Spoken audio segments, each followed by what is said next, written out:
खुलुमबाय गिबियावनो नोंथांमोनखौ बयखौबो सोरजिदा क्रिएटिभिटी चेनेलाव बरायनायजों लोगोसे फुंबिलिनि गाहाम हामलायनायखौ बावहरग्रोनाय जाबाय।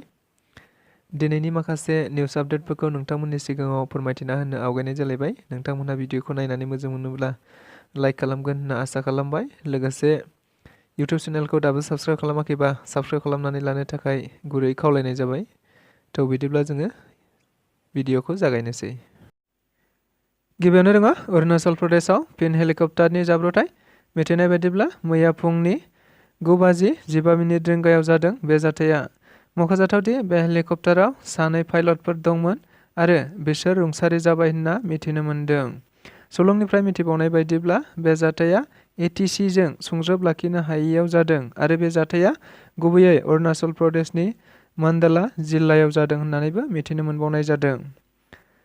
मेट्रिकनि सोंथि बिलाइया फिन लिक जाफिनबावदों। देग्लायनि मेट्रिक आनजादनि सोंथि बिलाइफोरा आनजादा जागायजेननायनिफ्रायनो मोनसेनि उनाव मोनसे सोंथि बिलाइफोरा लिक जाबाय थानायखौ नुनो मोनबाय थानाय जादों।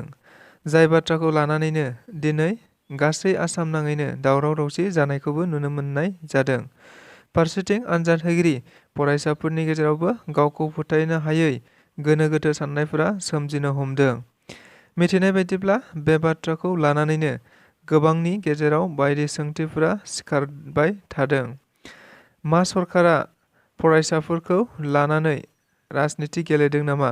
फरायसाफोरनि जिउजों मानो गेलेबाय थादों? सरकारा आनजादफोरखौ मोनसेबो मोजां रोखोमै खुंनो हाला नामा? बायदि बायदि। लोगोसे बेबायदि सोंथि बिलाइ लिक जानाय जाथायखौ नायबिजिरनो थाखाय सरकारा CID-नो बिबान होनानै नायबिजिरनाय हाबाखौ मावगासिनो दङ। बेबायदिनो दाखालि जाथायजों सोमोन्दो थानाय लुसिड काबालु HS स्कुलनि इनचार्जखौ हमनानै सोंथि सोंबाय थानाय समाव मैया दायनिगिरिया फोरमायदों दि बियो गाबोन जानो गोनां 18 मार्चआव जानो गोनां एसामिस आयदाखौबो लिक खालामदोंमोन। जाय बाथ्राखौ मैया आसामनि गिबि मन्थ्रि डक्टर हिमन्त बिश्व शर्मा बिथाङा गावनि टुइटारनि गेजेरजों फोरमायना होना एसामिस आयदानि आनजादखौ दोनथ'नानै अक्ट'खौ उनाव थि खालामफिननो थाखाय सेबाखौ बिबान होनाय जायो।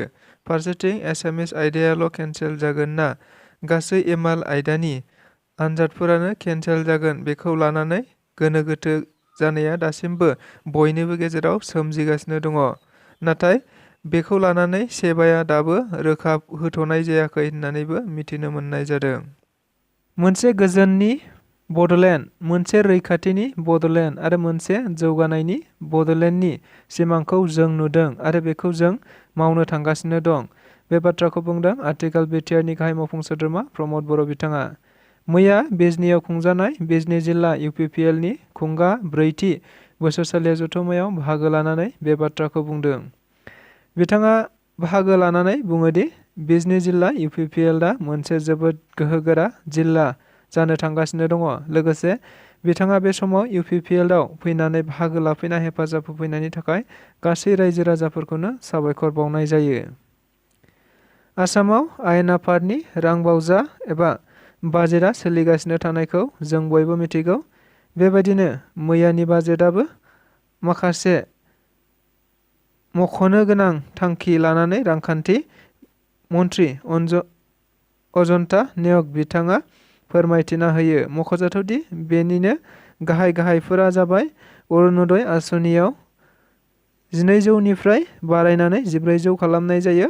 1 लाख लाइमोनफोरनो 2 लाख राङै अनसुंथाइ होनाय जागोन। आसामाव थाबैनो 40,000 रोंग'थि गोनां सुबुंफोरखौ मे दाननि 10 निफ्राय 20 अक्ट'नि गेजेरावनो थिसनथाइ होगोन। 100 बोसोर जानाय धोरोमारि धोरोमसालिफोराव 15 लाख रां होनाय जागोन। रायजोआव थाबैनो 2000 किल'मिटार लामा लुफुंनाय जागोन। गं 500 फरायसालिफोरखौ थाबैनो मडेल फरायसालि खालामनाय जागोन। मेट्रिकआव फार्स्ट डिभिजन मोननाय फरायसाफोरनो आनन्दराम बरुवा बान्था होनाय जागोन आरो HSआव सेथि मासि मोननाय फरायसाफोरनो स्कुटि होनाय जागोन होननाबो बिथाङा बुंथिना होबावो। सासे बर' फिसा जिन्टु बरुवा रिलायेन्स एकाडेमिजों सायख'जादों। जों बयबो मिथिगौ फुटबल गेलेनाया दायो बर'फोरनि थाखाय मोनसे आंगो जानो थांगासिनो दङ। बेनिखायनो बर'फोरनि गेजेराव दायो गुबुन गुबुन थाखोआव बर' फिसाफोरा फुटबल जोनो खाबु मोनगासिनो थानायखौबो जों नुनो मोनबाय थादों। मिथिनाय बायदिब्ला बेबायदिनो मैया बर'नि सासे फिसा उदालगुरि जिल्लानि बाथाबारि गामिनि जिन्टु बर'आ मुम्बाइआव थानाय फुटबलनि सोलोंथाइ होग्रा फसंथान रिलायन्स एकाडेमियाव सोलोंथाइ लानो थाखाय सायख'जायो होननानै खौराङाव मिथिनो मोननाय जादों। बिटिसिनि पावारफोरखौ मोनसेनि उनाव मोनसे खोमानानै लाजोब्बाय बाथ्राखौ बुंदों आगुनि बिटिसिनि बारग' लेङाइ गाहाय मावफुं सोद्रोमा खाम्फा बरगयारी बिथाङा। मिथिनाय बायदिब्ला आथिखालाव फैगौ 2024 मायथाइयाव जानो गोनां लकसभा एमपि बिसायख'थिखौ नोजोर बोनानै गुबुन गुबुन राजखान्थि दोलोफोरा दानिफ्रायनो बायदि हाबाफारि लानानै थागथियारि जानायखौ नुनो मोनबाय थानाय जादों। बेबायदिनो मैयाबो बिपिएफनि मोनसे हाबाफारियाव बाहागो लानानै खाम्फा बरगयारी बिथाङा आथिखालनि बिटिआर सरकारखौ बायदि अजद होनानै बुंदोंदि इउपिपिएल सरकारा रायजो राजाफोरखौ बायदि खोथा होनानै थगायनानै सरकाराव फैनाया फैमाल, लोगोसे खोथा होनाय बायदि मावफुंनो हायैखौ आरो दायो सरकारि न' मोनग्राफोरनिफ्रायबो 2 निफ्राय 3 रोजा फैसा जादों। मख'जाथावदि बिथाङा बिटिसिखौ धंस खालामबाय होननाबो बुंथिबावो आरो बिटिसिनि पावारफोरखौबो मोनसेनि उनाव मोनसे खोमानानै लाबाय होननाबो गोख्रों रावजों अजद होबावो। कार्बि आंलंआव गोबां बिबांनि हाथियार बोखांनो हादों।